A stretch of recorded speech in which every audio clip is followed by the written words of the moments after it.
I'm Aaron Heizer of Maker's Leather Supply, and we're going to talk about hand skiving. A lot of the time I will use a skiving machine for doing larger projects and bags and stuff like that. Skiving knives come in all kinds of different shapes and forms. This is my newest one from Sean Woodsum, and I really like it. I like the Japanese style blade, which normally is squared off here, but Sean put a rounded curve on this, and I do kind of like it. So it'll be the one that I'm demoing today. So we've got a little piece of glass here, and it's always best to skive on a piece of glass, because if you're skiving on something like this cutting mat right here, once you've cut through parts of your leather, parts of your blade might dip in and start slicing into your cutting mat. I'll use my tooling rock, but even that is kind of a porous surface, and it can cause damage to your knife if you're not really careful. So ultimately, using a piece of glass is the safest thing for your knife.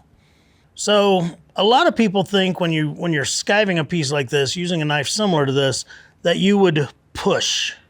And don't get me wrong, if your knife's good and sharp, you can get decent results with just the push.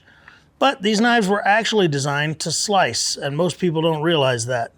And you would take, and basically you could angle it along and slowly slice your skive. And then what that allows for you is, as you continue to do it deeper and deeper, you can actually adjust the height of it a little bit by angling your hand up or down, because maybe you're skiving off a little bit too much at a time, or maybe you're not skiving enough to get down to that feathered edge that you're looking for. So that is why the knives were designed the way they were for the slicing. And again, that's why that curved edge on this one is kind of nice, because it can be difficult sometimes to slice when you have one that has a squared off edge. So there we go. I skived that down to a feathered edge. I got it a little bit deep right here. You can see where it cut a little bit off, and then you can always look at your skive and say, oh yeah, okay, there's finished top grain leather right there. So I went a little bit too deep. A lot of the time when I'm skiving something, I will cut it a little bit wider than I need it to be. That way, if there's a problem with the skive, then I can trim it off and get it a little bit better. So anyway, there are lots of different skiving knives. One of the most popular ones is the Osborne 925, and it's the one that it's kind of bow-shaped and it has a safety razor in it. One of the other things I'll tell you is to keep your knife very, very sharp and stropped. So I always keep my strop board handy so that I can strop my knife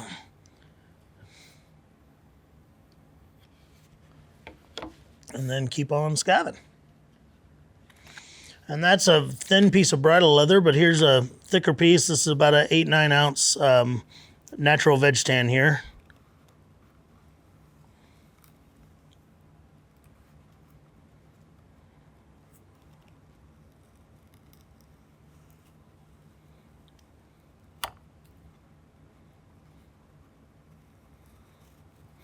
I use this a lot in especially like my wallet making. All of my card pockets and stuff I usually hand skive, and well, that's usually what I'm using this exact knife for. If I'm doing bags and stuff, I'm generally using my skiving machine.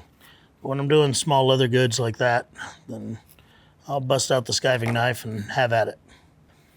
So skiving, like many other things in the leather crafting world, it's an art form on its own. It does take a lot of practice. And just like what I've done here with just a couple of scrap pieces, if you take your skiving knife and just practice, tell yourself that you want a 1/2 inch wide skive and you want it to feather all the way to a papered edge. They call it a feathered edge. And practice that until you can get a consistent result of that exact skive, and then be like, okay, well now I want a 3/4 inch skive, and I only want to go through half the thickness of the leather on the edge, and then practice that. And it's all about controlling your knife and being able to skive exactly what it is that you want to skive. I once watched Peter Main skive a piece, and I mean, it was just like watching a magician do his tricks. It was amazing to see that man skive some stuff, and just at the time I had never successfully skived anything like that, and Anyway, it just, again, with years of practice and dedication, it just shows what a true master can do with something like this. So hopefully I've helped take some of the guesswork out of skiving leather, and I hope that this helps you with your craft to further your abilities and what you can do and what you can offer. And I hope you sit down and practice it some. If you liked this demonstration, then thanks for joining us over at Illume. Please consider subscribing. We moved a clicker the other day. It's a 2,000-pound machine, and we had to move it down a concrete ramp. And I was like, hey, take a picture of it and tell AI to make it look like it crashed and was terrible, you know. And like Misty and Braden, everybody was aware we were going to do this dangerous operation this morning, moving this clicker. So sure enough, the picture was glorious. But the problem was in the picture, like, I'm smiling. That's how it would be, though. Like, finally, I got a day off.